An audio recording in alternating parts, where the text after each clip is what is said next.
Hello everyone, this is Aditi Pal. मैं अभी AIIMS Nagpur में पढ़ रही हूँ और मैं गया से हूँ, गया बिहार। एंड नीट में मेरा रैंक था 4067। और मैं आज आपको cell the unit of life के जो भी कुछ क्वेश्चंस हैं, मैं आपको आज उनका वो सॉल्व करवाने वाली हूँ। तो स्टार्ट करते हैं। सबसे पहले मल्टीपल चॉइस क्वेश्चन है। तो multiple choice questions competitive exams में हमको आते हैं। तो इसमें सबसे पहले अभी तो सिर्फ 14 क्वेश्चंस है और ये भी आसान ही है।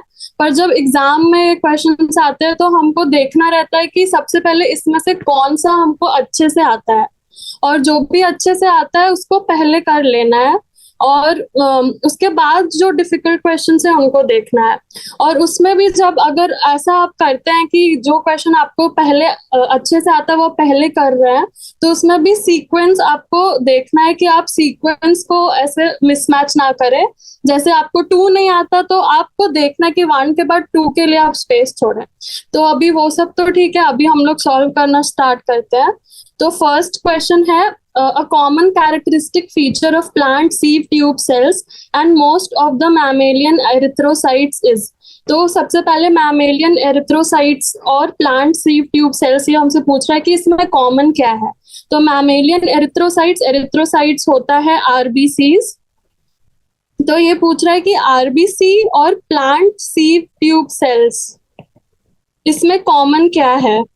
तो हमको ऑप्शंस देखना है अब। Absence of mitochondria, presence of cell wall, presence of haemoglobin and absence of nucleus. तो सबसे पहला है एब्सेंस ऑफ माइटोकॉन्ड्रिया। तो अब हमको पता है कि माइटोकॉन्ड्रिया एरिथ्रोसाइट्स में होता है and plant sieve tube sales में नहीं होता है, तो ये कॉमन नहीं हो सकता। उसके बाद presence of cell wall.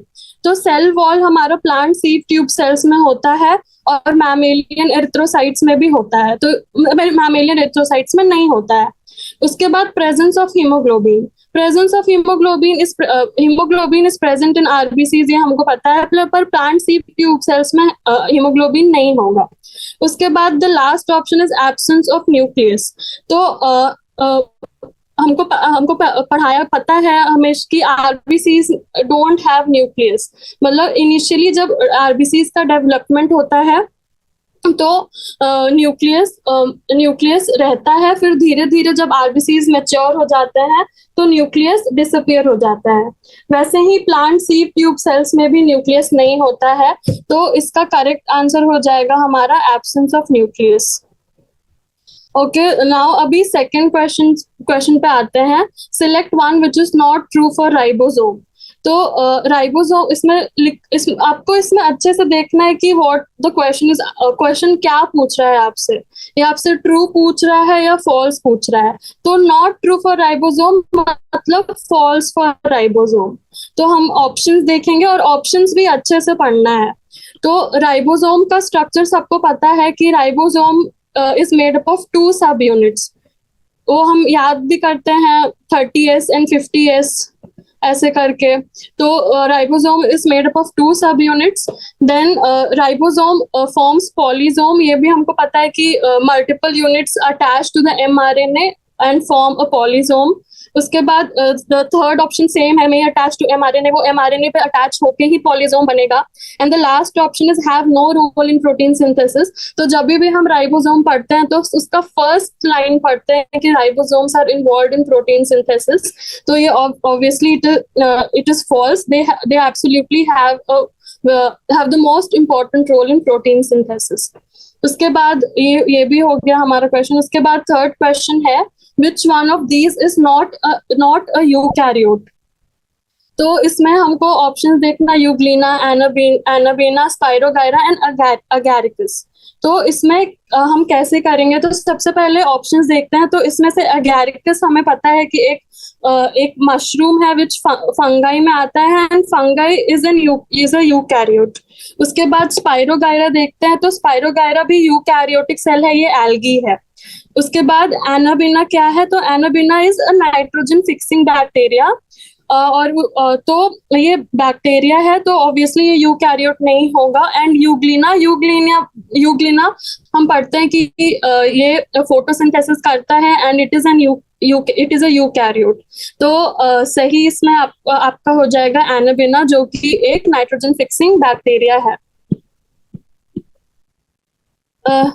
Now the next question is which of the following stains is not used for staining chromosome? तो इसमें जो सारे stains दिए हुए हैं उसमें से एक छोड़ के it is not used for staining chromosomes। तो ये एक फैक्ट है जो आपको याद रखना पड़ेगा। तो इसमें से सैफ्रनिन जो है वो क्रोमोसोम्स को स्टेन करने के लिए यूज नहीं होता है। ओके, तो कुछ क्वेश्चंस ऐसे होते हैं जिन्हें हमें याद रखना पड़ता है, उसके लिए कुछ कॉन्सेप्ट नहीं है तो कुछ आपको याद रखना पड़ेगा। उसके बाद फिफ्थ क्वेश्चन है कि हमें ये फॉलोइंग सेल्स को साइज के अकॉर्डिंग अरेंज करना है। तो सबसे पहला ऑप्शन है mycoplasma, ostrich eggs, human RBCs and bacteria. तो ऐसे क्वेश्चंस में जहां आपको अरेंज करना रहता है तो आप फर्स्ट एंड लास्ट को फाइंड करने का कोशिश करिए। तो सबसे पहले इसमें हमको पता है कि माइकोप्लाज्मा तो स्मॉलेस्ट होगा, mycoplasma will be the smallest and ostrich egg तो लार्जेस्ट होगा। एंड असेंडिंग ऑर्डर में अरेंज करना है, मतलब छोटे से बड़ा। ये भी देखना है कि असेंडिंग है या डिसेंडिंग है। तो असेंडिंग में सबसे छोटा है माइकोप्लाज्मा एंड सबसे बड़ा हमको पता होता है कि ऑस्ट्रिच एग है। ठीक है, तो ये अभी ऑप्शंस में देखना है कि माइकोप्लाज्मा फर्स्ट फर्स्ट फर्स्ट, तो ए और बी दोनों में फर्स्ट दिया हुआ है और लास्ट में सेकंड ऑप्शन दिया है, मतलब ऑस्ट्रिच एग। तो सी एंड डी तो ऐसे ही रूल आउट हो जाता है, बच्चा आपका ए एंड बी। ये मैं इसलिए बता रही हूँ कि अगर आपको कभी भी कंफ्यूजन हो कुछ ऐसे क्वेश्चंस में तो आप ये यूज कर सकते हैं। उसके बाद ह्यूमन आरबीसीज एंड बैक्टीरिया में से हमें पता है कि ह्यूमन आरबीसीज का साइज तो बैक्टीरिया से ज्यादा ही होगा, तो इसीलिए हमारा आंसर हो जाता है 1, 1, 4, 3 एंड 2, मतलब ऑप्शन ए। तो ऐसे आप ऐसे क्वेश्चंस ऐसे सॉल्व कर सकते हैं रूल आउट करके। और आपको असेंडिंग एंड डिसेंडिंग ऑर्डर जो आपसे क्वेश्चन पूछ रहा है वो अच्छे से पढ़ना है, क्वेश्चन को अंडरलाइन करके। उसके बाद द क्वेश्चन है which of the following features is common to prokaryotes and many eukaryotes. मतलब कि ये प्रोकैरियोट्स में भी दिखता है एंड मेनी यूकैरियोट्स, मतलब जरूरी नहीं है कि हर यूकैरियोट में दिखे, पर मोस्ट ऑफ द यूकैरियोट्स में दिखता है। और ऑप्शंस क्या क्या है, chromatin material, cell wall present, nuclear membrane present and membrane bound subcellular organelles present। तो इसमें क्या हो जाएगा हमारा आंसर कि सेल वॉल इज प्रेजेंट, क्योंकि cell wall is present in all prokaryotes. Common to और हमें कॉमन ढूंढना है, तो ये ऑल प्रोकैरियोट्स में सेल वॉल प्रेजेंट होता है एक्सेप्ट माइकोप्लाज्मा जो कि स्मॉलेस्ट भी है, and many eukaryotes and plants and fungi में सेल वॉल प्रेजेंट होता है। तो इसलिए ये हमारा आंसर हो जाएगा, cell wall is present. Now the next option is who proposed, next question is who proposed the fluid mosaic model of plasma membrane. तो ये भी फैक्ट है और ये इतने बार हम पढ़ लेते हैं कि हमें याद ही हो जाता है। तो सिंगर एंड निकोलसन ने 1972 में fluid mosaic model of plasma membrane दिया था। तो ये फैक्ट है जो हमें याद रखना है। उसके बाद क्वेश्चन नंबर 8 है which of the following statements is true for a secretory cell. तो सिक्रीटरी सेल में क्या क्या होना चाहिए, तो गोल्गी एपैरेटस इज एब्सेंट, ये गलत है क्योंकि गोल्गी एपैरेटस ही सिक्रीट करता है, तो वो एब्सोल्युटली प्रेजेंट होना चाहिए। उसके बाद rough endoplasmic reticulum is easily observed in the cell, ये हाँ ये सही है। उसके बाद only smooth endoplasmic reticulum is present, ये ऐसा जरूरी नहीं है कि सिर्फ स्मूथ एंडोप्लाज्मिक रेटिकुलम प्रेजेंट हो, रफ एंडोप्लाज्मिक रेटिकुलम भी होना चाहिए, तभी तो सिंथेसिस ऑफ प्रोटीन्स होगा। उसके बाद secretory granules are formed in nucleus, ये गलत है, secretory granules are formed in the Golgi apparatus, तो ये भी गलत हो गया। तो बच्चा सिर्फ एक ऑप्शन बी। तो ये आंसर हो जाएगा rough endoplasmic reticulum is easily observed. उसके बाद नेक्स्ट क्वेश्चन है व्हाट इज अ टोनोप्लास्ट। तो टोनोप्लास्ट हम पढ़ते हैं कि it is the it is the membrane of the vacuole in the plant cells. तो ये भी एक याद करने की चीज है। आउटर मेम्ब्रेन ऑफ माइटोकॉन्ड्रिया नहीं है, इनर मेम्ब्रेन ऑफ क्लोरोप्लास्ट नहीं है, cell membrane of plant cell भी नहीं है, it is membrane boundary of the vacuole of plant cells. उसके बाद question number 10, which of the following is not true. Again not true means which of the following is false. तो false for a eukaryotic cell. तो options देखते हैं। Cell wall is made up of peptidoglycans. तो हम जैसे ही prokaryotes and eukaryotes पढ़ते हैं तो प्रोकैरियोट्स की जो सेल वॉल है it is made up of peptidoglycans, तो ये गलत है। Eighty S type of ribosomes are present, ये सही है। Mitochondria contains DNA, membrane bound organelles are present, ये भी सही है। तो cell wall is made of peptidoglycans, ये हमारा गलत हो जाएगा। So which of the following is not true, तो ये हमारा आंसर हो जाएगा। अब आते हैं नेक्स्ट क्वेश्चन पे। So question number 11 is which of the following statements is not true for plasma membrane? Again, not true means which of the following is false. तो सबसे पहले it is present in both plant and animal. It is present in both plant and animal cell. हाँ ये सही है, तो ये false नहीं है। उसके बाद lipid is present as bilayer in it, ये भी सही है। हम पढ़ते हैं bilayered plasma membrane होता है। उसके बाद proteins are present integrated as well as loosely associated, ये भी सही है। And carbohydrate is never found in it, ये गलत है, क्योंकि जब हम कॉम्पोजिशन ऑफ प्लाज्मा मेम्ब्रेन पढ़ेंगे तो उसमें पढ़ेंगे कि carbohydrate is also present and it plays a very important role in the plasma membrane. ठीक है, अभी question number 12, plastid differs from mitochondria on the basis of one of the following features. तो ये प्लास्टिड्स एंड माइटोकॉन्ड्रिया में एक differentiating feature इस इन options में से हमें ढूंढना है। तो सबसे पहले presence of 2 layers of membrane. तो हमको पता है कि प्लास्टिड और माइटोकॉन्ड्रिया दोनों में डबल लेयर्ड मेम्ब्रेन होती है, तो ये तो गलत हो गया। Presence of ribosome, presence of ribosome भी दोनों में प्रेजेंट होता है, तो ये भी गलत हो गया। उसके बाद प्रेजेंस ऑफ थाइलाकोइड्स। अब हमें पता है कि थाइलाकोइड सिर्फ प्लास्टिड्स में प्रेजेंट होते हैं और वो एक सर्टेन पैटर्न में अरेंज होते हैं, तो ये सिर्फ प्लास्टिड में होता है, तो ये सही ऑप्शन है। And presence of DNA is also present in both plastid and mitochondria, तो ये भी गलत हो गया। उसके बाद which of the following is not a function of cytoskeleton in a cell? Intracellular transport, maintenance of cell shape and structure, support of the organelle and cell motility. तो जब भी हम साइटोस्केलेटन पढ़ते हैं तो हम फर्स्ट लाइन पढ़ते हैं कि it helps in the maintenance of cells shape and structure. उसके बाद अगर सेल शेप एंड स्ट्रक्चर का मेंटेनेंस होगा तो ऑर्गन को सपोर्ट मिलेगा, एंड ऑल्सो ऑर्गन को सपोर्ट मिलेगा तो अंदर तो तभी और वो कॉन्ट्रैक्टाइल प्रोटीन्स जो साइटोस्केलेटन में प्रेजेंट होते हैं they only help in cell motility. तो ये तीनों तो सही है, पर इंट्रासेलुलर ट्रांसपोर्ट इसमें साइटोस्केलेटन हेल्प नहीं करता, तो ये आपका not a function of cytoskeleton in a cell हो जाएगा। उसके बाद stains, again stains is something that you have to memorise. तो which stain is used to visualise mitochondria? तो जानस ग्रीन जो है हम माइटोकॉन्ड्रिया के लिए यूज करते हैं, तो ये इसके लिए आपका आंसर हो जाएगा। उसके बाद हम चलते हैं very short answer type questions पे। तो सबसे पहला क्वेश्चन है what is the significance of vacuole in a plant cell?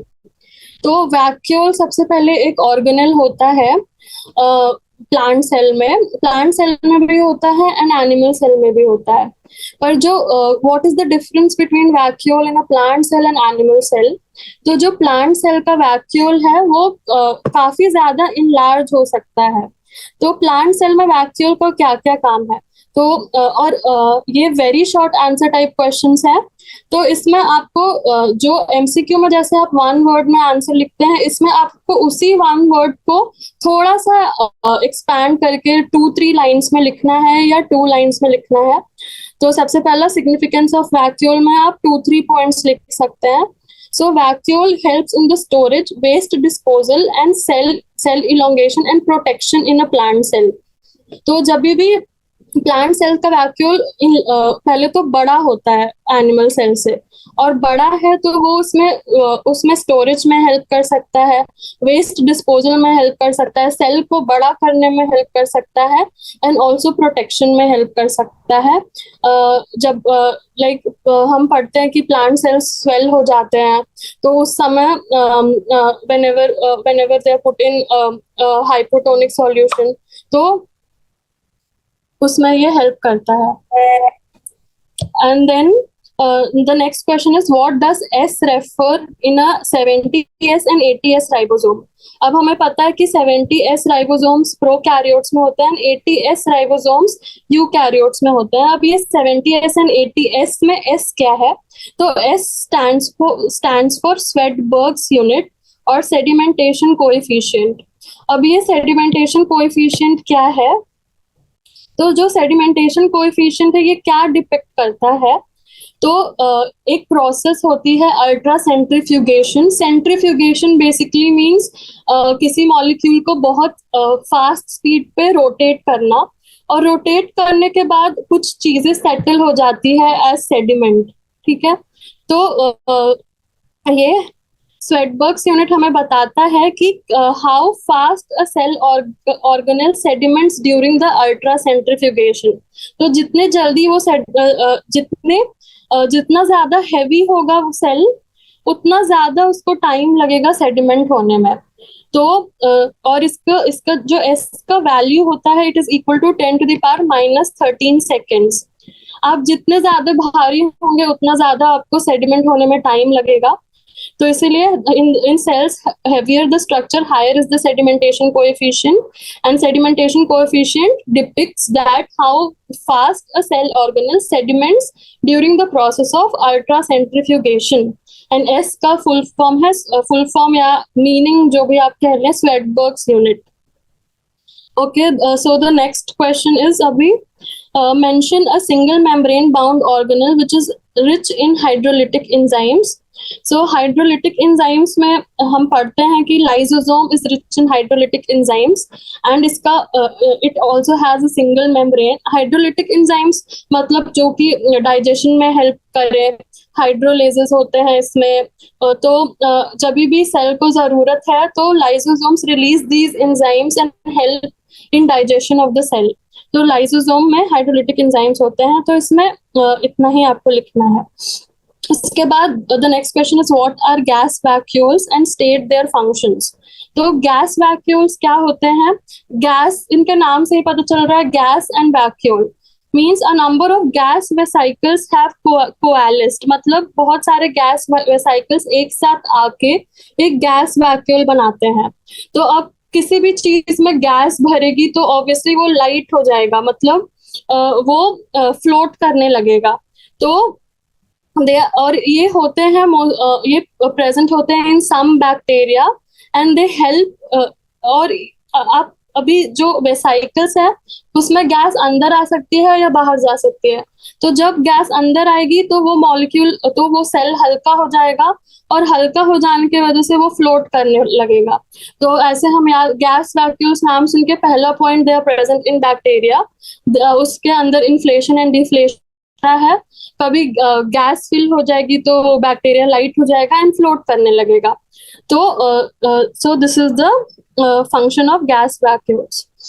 Now what is the function of a polysome. तो सबसे पहले इस क्वेश्चन में आपको पॉलीजोम का मीनिंग पता होना चाहिए। तो सबसे पहले आप पॉलीजोम का डेफिनेशन लिखेंगे। तो पॉलीजोम क्या होता है? तो सेवरल राइबोसोम्स एक सिंगल एमआरएनए पे अटैच करके, मान लीजिए ये आपका एमआरएनए है, उस पर बहुत सारे राइबोसोम्स अटैच हो गए, तो इसको हम बोलते हैं पॉलीजोम। और या फिर पॉलीराइबोसोम। ठीक है, और इसका फंक्शन क्या है? तो ये पॉलीजोम, ये एमआरएनए पे राइबोसोम्स अटैच हो गए, और हमको पता है कि ribosome help in the synthesis of proteins. तो ये जो राइबोसोम है इस एमआरएनए को प्रोटीन्स में कन्वर्ट करने में हेल्प करेगा। तो this is the function of a polysome. Now Sixth question is what is the feature of a metacentric chromosome? तो then again आपको फीचर पता होने से पहले metacentric chromosome का मतलब पता होना चाहिए। तो metacentric chromosome क्या होता है कि जब centromere is present in the center and it divides the chromosome into two equal parts, तो इसको मेटासेंट्रिक क्रोमोसोम बोलते हैं। तो फीचर में हम बेसिकली बताना है कि where is the centromere present in the metacentric chromosome, और इसके वजह से क्या होता है, the chromosome is divided into two equal segments. वैसे ही आपके डिफरेंट और क्रोमोसोम्स होते हैं, जैसे टीलोसेंट्रिक, एक्रोसेंट्रिक, उसमें आर्म्स का लेंथ डिफरेंट होता है, पर ये मेटासेंट्रिक में आर्म्स का लेंथ इक्वल होता है। तो यही आपको फीचर लिखना है। उसके बाद what is referred to as satellite chromosome? तो एक क्रोमोसोम अभी हमने देखा भी क्रोमोसोम्स की स्टेनिंग होती है। तो क्या होता है कि कुछ क्रोमोसोम्स में नॉन स्टेनिंग सेकेंडरी कंस्ट्रिक्शंस होते हैं, और ये non staining secondary constrictions give the appearance of a satellite. ठीक है, और इन्हीं को हम सैटेलाइट क्रोमोसोम्स कहते हैं। और ये सैटेलाइट क्रोमोसोम्स ही न्यूक्लियोलस के फॉर्मेशन में हेल्प करते हैं। तो ये जो क्रोमोसोम्स हैं मतलब जिन क्रोमोसोम्स में नॉन स्टेनिंग सेकेंडरी कंस्ट्रिक्शंस होता है किसी कांस्टेंट लोकेशन पे, और उसको हम सैटेलाइट क्रोमोसोम बोलते हैं। And these satellite chromosomes help in the formation of nucleolus. तो ये हो गया हमारा सैटेलाइट क्रोमोसोम। उसके बाद हम आते हैं शॉर्ट आंसर टाइप क्वेश्चंस पे। तो शॉर्ट आंसर में सबसे पहला क्वेश्चन है what describe briefly the role of nucleolus in the cells actively involved in protein synthesis. ठीक है, तो हमें न्यूक्लियोलस का रोल बताना है बेसिकली। तो न्यूक्लियोलस का रोल बताने से पहले अब शॉर्ट आंसर टाइप क्वेश्चंस पे हम आ गए हैं। तो शॉर्ट आंसर टाइप क्वेश्चंस आपका 3 मार्क्स या 4 मार्क्स के हो सकते हैं। तो उसके हिसाब से आपको हर क्वेश्चन में आपको कोशिश करना चाहिए कि आप एक डायग्राम बना सकें, और डायग्राम से आपको एक्स्ट्रा मार्क्स मिलते हैं ऑब्वियसली, और डायग्राम से आप टीचर को समझ आता है कि आपको एग्जैक्टली पता है कि ये क्या चीज है। तो डायग्राम बनाना चाहिए आपको, और जैसे क्वेश्चन है, जैसे 3 मार्क्स के या 4 मार्क्स के हैं, तो आपको कोशिश करना चाहिए कि एटलीस्ट 3 पॉइंट्स तो आप लिख के आए। तो आप ऐसा आपको गारंटी के साथ अच्छे मार्क्स मिलेंगे। तो मार्क्स के हिसाब से आप पॉइंट्स लिखने की कोशिश करें, एटलीस्ट पॉइंट्स नहीं तो 3-4 लाइंस, वो भी थोड़ा स्पेस देके, so that the examiner can see कि आपने अच्छे से लिखा है। उसके बाद रोल ऑफ न्यूक्लियोलस में हम न्यूक्लियोलस का स्ट्रक्चर बनाएंगे। उसके बाद न्यूक्लियोलस के बारे में लिखेंगे कि न्यूक्लियोलस है क्या। तो न्यूक्लियोलस न्यूक्लियस के अंदर होता है, and it is a round, naked and slightly irregular structure. Naked मतलब इसमें कोई भी मेम्ब्रेन नहीं है, and it is slightly irregular structure, and it is हमको पता है कि न्यूक्लियस के अंदर क्रोमैटिन होता है, एंड वो क्रोमैटिन से न्यूक्लियोलस अटैच्ड होता है at a specific region called nucleolar organiser region. तो सेल में न्यूक्लियस होता है, न्यूक्लियस के अंदर क्रोमैटिन होता है, क्रोमैटिन से अटैच्ड होता है एक विदाउट मेम्ब्रेन का स्ट्रक्चर जिसको न्यूक्लियोलस बोलते हैं, at a region called nucleolar organiser region. ठीक है, तो ये हमने न्यूक्लियोलस को डिस्क्राइब कर लिया। अभी रोल ऑफ न्यूक्लियोलस क्या है इन प्रोटीन सिंथेसिस। तो जो न्यूक्लियोलस है, it is the chief site, मतलब ये मेन साइट है फॉर राइबोसोमल आरएनए सिंथेसिस। तो एंड राइबोसोमल आरएनए का सिंथेसिस न्यूक्लियोलस में होगा, एंड वो राइबोसोम इन टर्न जाके प्रोटीन्स बनाएगा। सो this is how nucleolus is involve. तो ये सेंटर है for the formation of ribosome के कंपोनेंट्स का।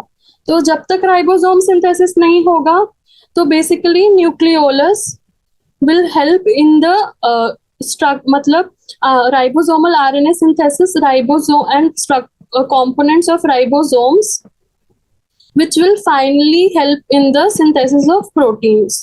तो this is how the nucleolus is involve in protein synthesis. उसके बाद आप और ये तो मेनली आपको 3 पॉइंट्स या 4 पॉइंट्स लिखने हैं शॉर्ट आंसर में, पर आप एक्स्ट्रा याद रख सकते हैं अगर आपको, या फिर ये पॉइंट्स सारे ऑलमोस्ट सिमिलर हैं। तो it combines rRNA with proteins to produce ribosomal subunits. This same thing is थोड़ा सा डिस्क्राइब करके लिखा हुआ है। These ribosomal proteins formed are the sites for protein synthesis in the cell, and nucleolus is also essential for spindle formation during nuclear division. तो हमारा question पूछ रहा है how it is involved in protein synthesis. तो basically nucleolus is the chief site for ribosomal RNA synthesis and for the synthesis of ribosome components, and these two will form ribosome and ribosome will help in protein synthesis. तो ऐसे आप flow chart की तरह भी लिख सकते हैं और एक्सप्लेन भी कर सकते हैं for better marks and better understanding. उसके बाद explain the association of carbohydrate to the plasma membrane and its significance. तो अभी एमसीक्यूज में भी एक क्वेश्चन था कि is carbohydrate a component of plasma membrane?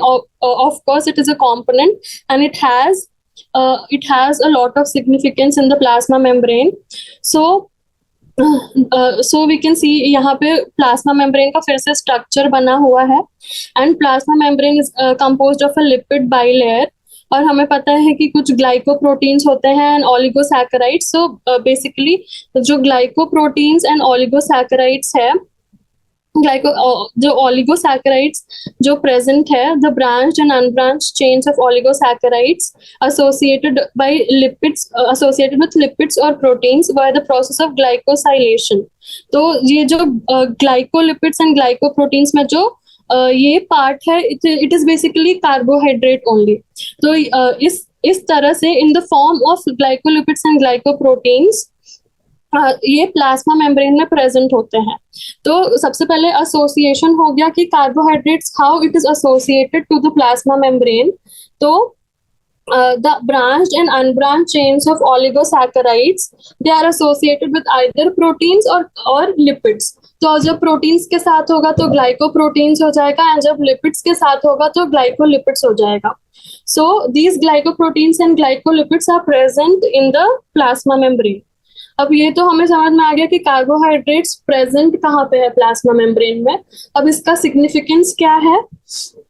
तो ये जो ओलिगोसैकेराइड्स हैं, ये सबसे फर्स्ट फंक्शन क्या है? They act as surface markers. मतलब कभी भी किसी सेल को रिकॉग्नाइज करना है तो इन ओलिगोसैकेराइड्स के बेसिस पे हम रिकॉग्नाइज करते हैं। So they serve as cell surface markers, then they help in intercellular communication and cell recognition. तो जो सेल सरफेस मार्कर होगा वो सेल को रिकॉग्नाइज करने में हेल्प करेगा, और जब सेल रिकॉग्नाइज हो जाएगा तभी कुछ इंटरसेल्युलर ट्रांसपोर्ट होगा। तो ऐसे हम याद रख सकते हैं कि ये ओलिगोसैकेराइड सेल सरफेस मार्कर्स हैं। मार्कर रहेगा तभी रिकॉग्निशन होगा, और जब तक रिकॉग्निशन नहीं होगा तब तक कोई भी इंटरसेल्युलर कम्युनिकेशन या ट्रांसपोर्ट ऑफ सब्सटेंसेस नहीं होगा। So and most of them are receptors for hormones और neurotransmitters. तो हमें पता है जब तक रिसेप्टर से इंटरैक्शन नहीं होता तब तक हार्मोन या न्यूरोट्रांसमीटर का रिलीज नहीं होता। तो ऐसे this is the role of carbohydrates in the plasma membrane. तो हमने एसोसिएशन देख लिया एज अब हम जब भी रिवाइज करेंगे तो हम ये 3 चीजें याद रखेंगे कि एसोसिएशन क्या है। तो ग्लाइकोलिपिड्स एंड ग्लाइकोप्रोटीन्स के फॉर्म में एसोसिएशन है। सिग्निफिकेंस क्या है? सेल सरफेस मार्कर्स होगा तो रिकॉग्निशन होगा तो हेल्प करेगा इन इंटरसेलुलर ट्रांसपोर्ट, एंड रिसेप्टर्स की तरह प्रेजेंट होता है। तो हार्मोन्स एंड न्यूरोट्रांसमीटर्स का रिलीज तब तक नहीं होता जब तक receptor is properly functioning and receptor से इंटरैक्शन ना हो।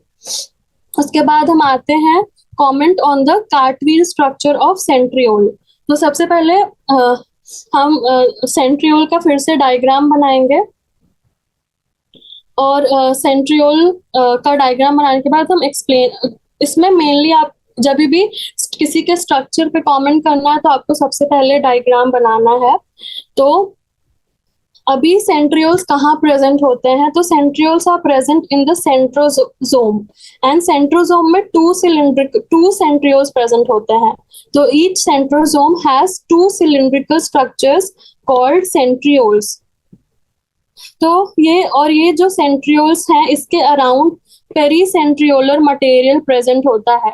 तो आपको ये गोल सा सेंट्रियोल बनाना है और उसके चारों तरफ पेरीसेंट्रियोलर मटेरियल बनाना है। अब इस सेंट्रियोल में का स्ट्रक्चर कैसा होता है, तो इसमें एक आप देख सकते हैं, ये कार्टव्हील जैसा दिख रहा है और इसमें 9 स्पोक्स है, 1 2 3 4 5 6 7 8 एंड 9, और बीच में ये स्पोक्स एब्सेंट है, तो इसीलिए हम इसको 9+0 अरेंजमेंट कहते हैं।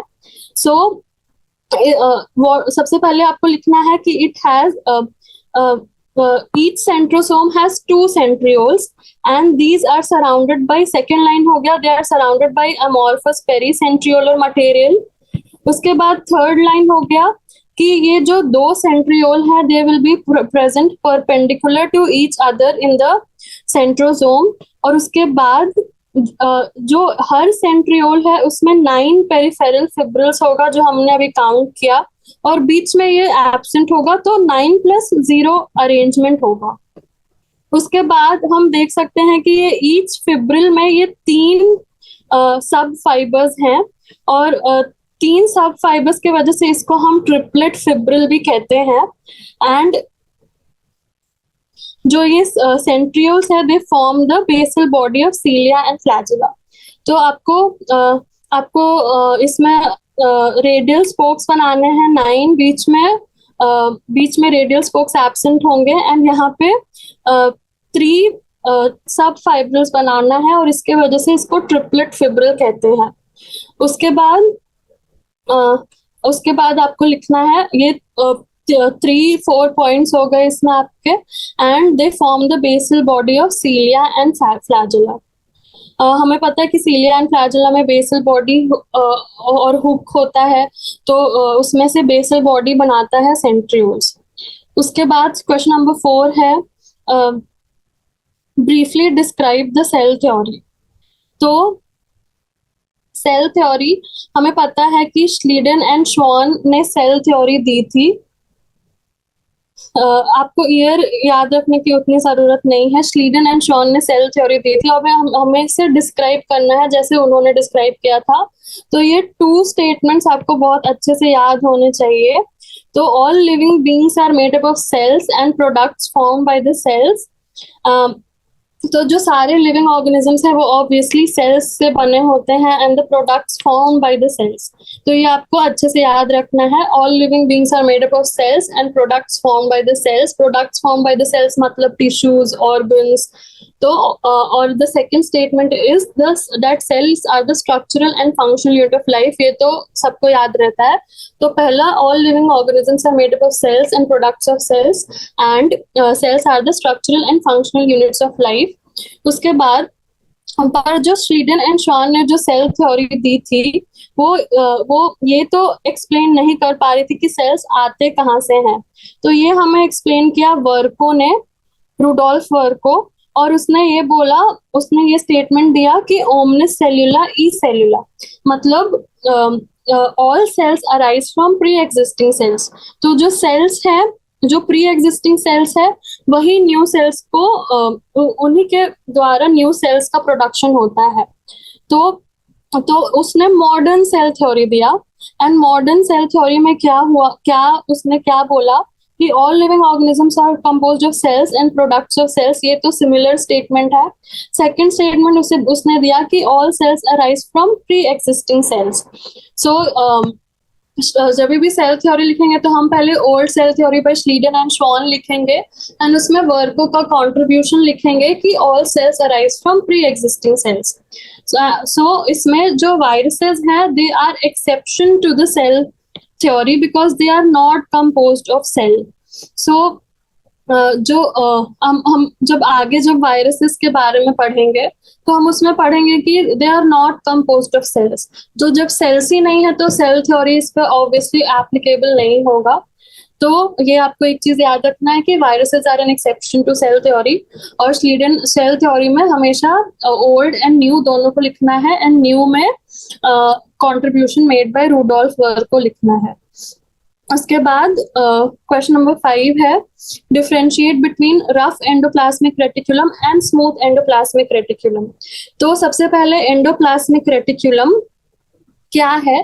तो एंडोप्लाज्मिक रेटिकुलम भी यूकैरियोटिक सेल्स में एक ऑर्गेनेल है, और ये एक कॉम्प्लेक्स नेटवर्क की तरह प्रेजेंट होता है। ट्यूबुलर मेम्ब्रेन्स मतलब ट्यूब्स जैसा एक नेटवर्क की तरह न्यूक्लियस के पास ही प्रेजेंट होता है एंडोप्लाज्मिक रेटिकुलम। और ये 2 टाइप्स का होता है, स्मूथ एंड रफ। तो रफ से आपको समझ में आ रहा है कि रफ जो है रफ एंड स्मूथ। तो जो रफ एंडोप्लाज्मिक रेटिकुलम है ये पार्टिसिपेट करता है in the synthesis of enzymes and proteins. And since ये रफ है मतलब इसके ऊपर कुछ तो अटैच्ड है। तो जो एंडोप्लाज्मिक रेटिकुलम जिसके ऊपर राइबोसोम्स अटैच्ड होगा उसको बोलेंगे रफ, और जिसके ऊपर राइबोसोम्स अटैच्ड नहीं होगा उसको बोलेंगे स्मूथ। तो एक पॉइंट तो यहीं से आ गया कि it possesses ribosomes attached to its membrane। Rough में राइबोसोम्स प्रेजेंट होगा, स्मूथ में राइबोसोम्स एब्सेंट होगा। अभी हमें पता है कि मैंने इतने बार बोला कि ribosomes help in protein synthesis, तो ऑब्वियसली जब राइबोसोम्स प्रेजेंट होंगे तो rough endoplasmic reticulum proteins and enzymes को सिंथेसाइज करने में हेल्प करेगा, जबकि स्मूथ एंडोप्लाज्मिक रेटिकुलम लिपिड्स के सिंथेसिस में हेल्प करता है। जो रफ एंडोप्लाज्मिक रेटिकुलम है ये न्यूक्लियर एनवेलप के पास ही रहता है। It is internal and connected with the nuclear envelope. हमें पता है कि न्यूक्लियोलस राइबोसोम्स के सिंथेसिस में हेल्प करता है, और ये राइबोसोम्स ही रफ एंडोप्लाज्मिक रेटिकुलम में जाके अटैच होंगे, एंड रफ एंडोप्लाज्मिक रेटिकुलम में अटैच होके they will help in protein synthesis. Then it is formed of cisterna. तो जो रफ एंडोप्लाज्मिक रेटिकुलम होता है उसमें सिस्टर्ना प्रेजेंट होते हैं, जबकि जो स्मूथ होता है उसमें वेसाइकल्स प्रेजेंट होते हैं। और देन जो रफ एंडोप्लाज्मिक रेटिकुलम है they also help in the formation of lysosomes, क्योंकि हमको पता है लाइसोसोम्स में एंजाइम्स है, और जो रफ एंडोप्लाज्मिक रेटिकुलम है वो एंजाइम्स एंड प्रोटीन सिंथेसाइज करने में हेल्प कर रहा है। So it helps in the formation of lysosomes lysosomes, and the smooth endoplasmic reticulum helps in the synthesis of spherosomes। तो ऐसे डिफरेंसेस लिख सकते हैं। सबसे पहले रफ एंडोप्लाज्मिक रेटिकुलम ये न्यूक्लियर एनवेलप के पास होगा, स्मूथ एंडोप्लाज्मिक रेटिकुलम पेरिफेरी में होगा, क्योंकि न्यूक्लियोलस से राइबोसोम्स बनेंगे और राइबोसोम्स आके रफ एंडोप्लाज्मिक रेटिकुलम पे अटैच होंगे। सो rough endoplasmic reticulum has ribosomes and it is formed of cisterna, and it also helps in the formation of lysosomes। तो and opposite में हम लिख सकते हैं it is peripheral, it does not have ribosomes, then it is formed of vesicles and tubules, and it gives rise to spherosomes। तो ऐसे आप easily differences लिख सकते हैं। उसके बाद 6th क्वेश्चन है, give the biochemical composition of plasma membrane and how are lipid molecules arranged in the membrane। सबसे पहले chemical composition of plasma membrane हमें लिखना है। तो क्या क्या प्रेजेंट होता है? तो हमने पढ़ा इतने देर से कि लिपिड्स प्रेजेंट होते हैं in plasma membrane, then proteins present होते हैं, देन कार्बोहाइड्रेट्स हम पढ़े in the form of glycoproteins and glycolipids. So carbohydrates हो गया, एंड फाइनली वाटर। तो कॉम्पोजिशन में हमें इन सबका रिस्पेक्टिव परसेंटेज लिखना होगा। तो सबसे ज्यादा प्रेजेंट होता है जो 20 to 80% हमारा लिपिड्स होता है, देन प्रोटीन्स होता है 20 to 70%, देन वाटर होता है 20%, एंड कार्बोहाइड्रेट्स होता है 1 to 5%। तो ये आपको ऑर्डर में याद रखना है, क्योंकि ये पूछ सकते हैं कि कौन सा सबसे ज्यादा प्रेजेंट होता है एंड कौन सा सबसे कम प्रेजेंट होता है। तो ये आपको ऑर्डर भी याद रखना है, और क्या क्या कॉन्स्टिट्यूएंट्स है ये तो अब पढ़ते पढ़ते आपको याद हो जाएंगे। Lipids, proteins, carbohydrates and water. Lipid सबसे ज्यादा, उसके बाद प्रोटीन, उसके बाद वाटर एंड लास्ट में कार्बोहाइड्रेट्स। सो अभी हमें बताना है कि how are lipid molecules arranged. तो ये तो देख ही लिया कि lipids are the major components of cell membrane. तो ये तो हमें पता ही है कि लिपिड्स आर द मेन, और लिपिड्स बाई लेयर में अरेंज होते हैं। एंड लिपिड्स कैसे कैसे प्रेजेंट होते हैं? फोस्फोलिपिड्स, ग्लाइकोलिपिड्स एंड स्टीरॉइड्स के फॉर्म में लिपिड्स प्रेजेंट होते हैं। अभी ये अरेंज कैसे होते हैं, तो इसका भी डायग्राम अच्छे से बनाना है। जब भी ये क्वेश्चन आए तो fluid mosaic model of plasma membrane जो कि एनसीईआरटी में दिया है, आपको अच्छे से बनाना है एंड लेबल करना है। तो लिपिड बाइलेयर, तो लिपिड मॉलिक्यूल जो होता है उसमें both hydrophilic and hydrophobic ends होते हैं। हम जनरली ऐसे बनाते हैं, और इसके बीच में प्रोटीन मॉलिक्यूल्स इंटीग्रेटेड होते हैं। तो जो ये आप याद कैसे ये बहुत कंफ्यूजन होता है कि हेड हाइड्रोफिलिक है या टेल हाइड्रोफिलिक है। तो जो भी हाइड्रोफिलिक, फिलिक मतलब लविंग, और हाइड्रो मतलब वाटर, और जो भी वाटर लविंग होगा वो पोलर होगा, एंड जो भी वाटर रिपेलिंग होगा वो ऑब्वियसली नॉन पोलर होगा, क्योंकि वाटर में भी आयंस होते हैं H+ एंड O-। सो उसके वजह से ये पोलर या नॉन पोलर आया। तो जो भी पोलर होगा वो हाइड्रोफिलिक होगा, यानी वाटर लविंग होगा। ये 3 वर्ड्स हमें याद हो गए, polar, hydrophilic and water loving. तो हाइड्रोफोबिक वाटर रिपेलिंग होगा एंड नॉन पोलर होगा। अभी हम ये कैसे याद रखेंगे कि हेड इज, तो आप हमेशा ये डायग्राम के फॉर्म में याद रखें कि tails are pointing towards each other, मतलब टेल्स अंदर के तरफ हैं, तो ये हाइड्रोफोबिक है। और जो हेड्स हैं वो बाहर के तरफ हैं, वो तो ये हाइड्रोफिलिक है। तो आप बार बार बना के इसको याद रखिए, और हेड्स को बाहर की तरफ बनाइए, इसका मतलब ये हाइड्रोफिलिक है। तो हमें डिस्क्राइब करना था how are lipid molecules arrange in the membrane. तो आप लिखेंगे कि लिपिड मॉलिक्यूल्स में both hydrophilic and hydrophobic ends होते हैं। तो हाइड्रोफिलिक होगा तो पोलर होगा, पोलर होगा तो वाटर लविंग होगा, वाटर लविंग होगा तो बाहर की तरफ होगा, एंड हेड्स बाहर की तरफ है। So head is hydrophilic and tail is hydrophobic. And इसके वजह से लिपिड बाइलेयर का स्ट्रक्चर बनता है, जिसको हम बायोलॉजिकल मेम्ब्रेन या सेल मेम्ब्रेन या यूनिट मेम्ब्रेन कहते हैं। सो हमारे दोनों क्वेश्चंस के आंसर हो गए। Give the biochemical composition of plasma membrane and how are lipid molecules arranged in the membrane. उसके बाद क्वेश्चन नंबर 7 है, what are plasmids and describe their role in bacteria. तो सबसे पहले व्हाट आर प्लाज्मिड्स, तो इसमें भी हम डायग्राम बनाएंगे, उसके पहले वाले क्वेश्चन में भी डायग्राम बनाएंगे। हर क्वेश्चन में डायग्राम बनाने की कोशिश करेंगे, स्पेशली बायो में। तो सबसे पहले प्लाज्मिड्स क्या है, तो plasmids are a circular double stranded DNA, और ये बैक्टीरियल सेल में इसके साइटोप्लाज्म में हमें मिलते हैं। और जो प्लाज्मिड्स होते हैं ये क्रोमोसोमल डीएनए के कंट्रोल में नहीं होते हैं। मतलब कि जब भी हमारा सेल है, इसके अंदर न्यूक्लियस है, इसके अंदर क्रोमोसोम है, इसके अंदर क्रोमोसोम है, और ये एक प्लाज्मिड है। तो ये क्रोमोसोम के ऑटोनोमस होता है। ऑटोनोमस बॉडी जब हम बोलते हैं, मतलब जिसका किसी के कोई उसको कंट्रोल नहीं कर सकता, तो ये अपने खुद से रेप्लिकेट करते हैं, इसलिए प्लाज्मिड्स को हम बोलते हैं they can replicate autonomously and they are found in the cytoplasm of the bacterial cell.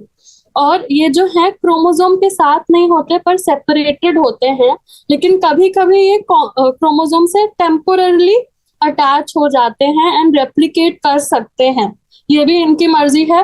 अब अगर ऐसे हैं ये, या फिर इनका जब मन करे तो ये जाके हमारे क्रोमोसोम से इंटीग्रेट कर जाएंगे और उसके साथ रेप्लिकेट करेंगे। तो उसके बाद ये तो हमने देख लिया कि प्लाज्मिड्स है क्या। अब इसका रोल क्या होता है बैक्टीरिया में, तो सबसे पहले प्लाज्मिड्स क्रोमोसोम के साथ नहीं है तो एक्स्ट्रा क्रोमोसोमल है। और उसके पहले हमने देख ही लिया ये सर्कुलर डबल स्ट्रैंडेड डीएनए है, तो ये भी हमें पता है। उसके बाद इंडिपेंडेंटली रेप्लिकेट करते हैं, ये भी हमें पता है from the original DNA of the bacteria. तो ये इसके वजह से ये क्या क्या हमें हेल्प करेंगे, तो they are use to transfer information from one cell to another. मतलब कि जो ये प्लाज्मिड्स होते हैं ये कॉन्जुगेशन में इन्वॉल्व होते हैं। और मतलब हम आगे भी पढ़ेंगे कि प्लाज्मिड्स जो होते हैं इनमें सर्टेन एरियाज होते हैं, और इन एरियाज के वजह से दे help in providing antibiotic resistance. मतलब एक बैक्टीरिया किसी पर्टिकुलर एंटीबायोटिक से रेजिस्टेंट होगा, जैसे ये टेट्रासाइक्लिन रेजिस्ट, ये प्लाज्मिड जो है इसमें एक एरिया है जो है टेट्रासाइक्लिन रेजिस्टेंट जीन का एरिया। तो ये प्लाज्मिड जिस भी बैक्टीरिया में प्रेजेंट होगा वो टेट्रासाइक्लिन से रेजिस्टेंट होगा। वैसे ही वो एम्पिसिलिन रेजिस्टेंस जीन भी है इसके पास, तो वो एम्पिसिलिन से भी रेजिस्टेंट होगा।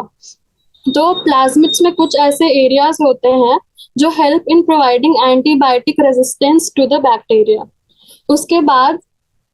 उसके बाद हम और देखते हैं, तो और इसमें कुछ कुछ जीन्स हैं, और ये जीन्स हेल्प करते हैं to metabolise a particular nutrient, और it also helps in the conjugation of bacteria. उसके बाद ये जो डिफरेंट एरियाज हैं इनका डिफरेंट फंक्शंस होता है। तो एक प्लाज्मिड में बहुत सारे एरियाज हो सकते हैं, उनका डिफरेंट फंक्शंस हो सकता है। जैसे हमने देखा एक रेजिस्टेंस प्रोवाइड करना, उसके बाद किसी एंजाइम के लिए कोड करना जिसके वजह से कोई न्यूट्रिएंट मेटाबोलाइज हो, which normally a bacteria is unable to, पर उस प्लाज्मिड में उस जीन के प्रेजेंस से वो एक अलग से न्यूट्रिएंट को भी मेटाबोलाइज कर सकता है। And it also helps in conjugation. आगे हम कॉन्जुगेशन पढ़ेंगे कि एक सेल अपना जेनेटिक मटेरियल दूसरी सेल को ट्रांसफर करती है with the help of conjugation tube. तो इसमें जो मेन डीएनए है वो तो ट्रांसफर नहीं होता, प्लाज्मिड वाला डीएनए ट्रांसफर होता है, इसलिए प्लाज्मिड हेल्प्स इन कॉन्जुगेशन। तो ये हमारा हो गया पूरा what are plasmids and what is their role in bacteria. उसके बाद लास्ट क्वेश्चन है शॉर्ट आंसर टाइप में, what are histones and what are their functions. तो हिस्टोन्स क्या होता है, तो हमें सबसे पहले देखना है histones are the basic group of proteins. Basic मतलब एसिडिक एंड बेसिक वाला बेसिक ग्रुप ऑफ प्रोटीन्स। तो ये बेसिक है that are high content of basic amino acids arginine and lysine. ये आपको याद रखना है कि हिस्टोन्स में आर्जिनिन और लाइसिन होता है, and these histones form a part of the chromosomal material. So ये जो है क्रोमोसोम्स के क्रोमोसोमल मटेरियल का पार्ट फॉर्म करते हैं यूकैरियोटिक सेल्स। तो there are 5 types of histone proteins. तो उसमें होता है H1, H2A, H2B, H3 and H4। ये भी आपको याद रखना है। और इसमें से जो 4 हैं H2A, H2B, H3 and H4 ये पेयर्स में होते हैं, और H1 अकेला होता है।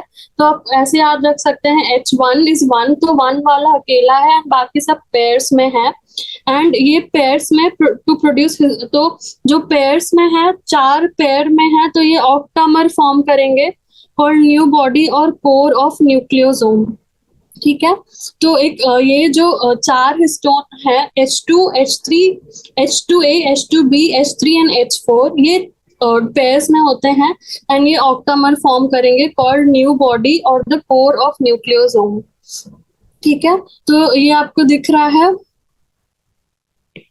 ये कोर ऑफ हिस्टोन मॉलिक्यूल्स, तो ये इसको न्यू बॉडी बोलते हैं, and it is made up of octamer of histone proteins H2A, H2B, H3 and H4, and H1 is a monomer। ठीक है, तो ये हो गया what are histones। उसके बाद what are their functions। तो histones का function क्या है, histones bear positively charged ends that attract negatively charged strands of DNA. तो हमें पता है कि DNA is negatively charged और histones जो है positively charged हैं. तो histones they attract DNA and they also provide a medium around which the DNA binds and they play a vital role in gene regulation as they act as gene repressor. तो जो histones हैं उसके जो ये histone का core जो बन रहा है ऑक्टामर के जैसा, उसके अराउंड डीएनए मॉलिक्यूल बाइंड करेगा. सो they provide a medium around which DNA binds and they act as gene repressor. मतलब कुछ जीन्स जो नहीं फंक्शन करने चाहिए उसको रिप्रेस करेगा एंड उसके वजह से जीन रेगुलेशन होगा. And they also form the chromatin material and provide stability as they are not coagulated by heat. तो हमें 3 फंक्शंस मिलते हैं कि हिस्टोन का जो ऑक्टामर और न्यू बॉडी है उसके अराउंड डीएनए बाइंड करता है. उसके बाद they also play an important role in gene regulation as gene repression करवाता है histones. And the third is they form chromatin material and provide stability as they are not coagulated by heat. मतलब heat से वो coagulate नहीं होगा तो genetic material को stability मिलेगी, gene repression होगा, unwanted genes express नहीं होंगे and DNA binding के लिए एक अच्छा medium या फिर एक अच्छा support मिलेगा due to histone proteins. तो हमारे शॉर्ट आंसर टाइप क्वेश्चंस भी कंप्लीट हो गए. हाय अदिति. हाय अदिति, आज के लिए हम लोग यहीं तक रखते हैं सेशन को and I will get back to you day after tomorrow, sorry on Monday. Day after tomorrow तो संडे होगा, सो मंडे को हम लोग फिर नेक्स्ट सेशंस के लिए बात करेंगे. तब तक ये सेशन जो है हम ट्रेनिंग सेल से एक बार वो भी चेक कर लें आपका टीचिंग मैथोलॉजी एंड कम्युनिकेशन वगैरह. देन फिर हम आपसे मंडे को बात करते हैं. Thank you so much. Thanks for your time and the session. Have a nice day. Thank you.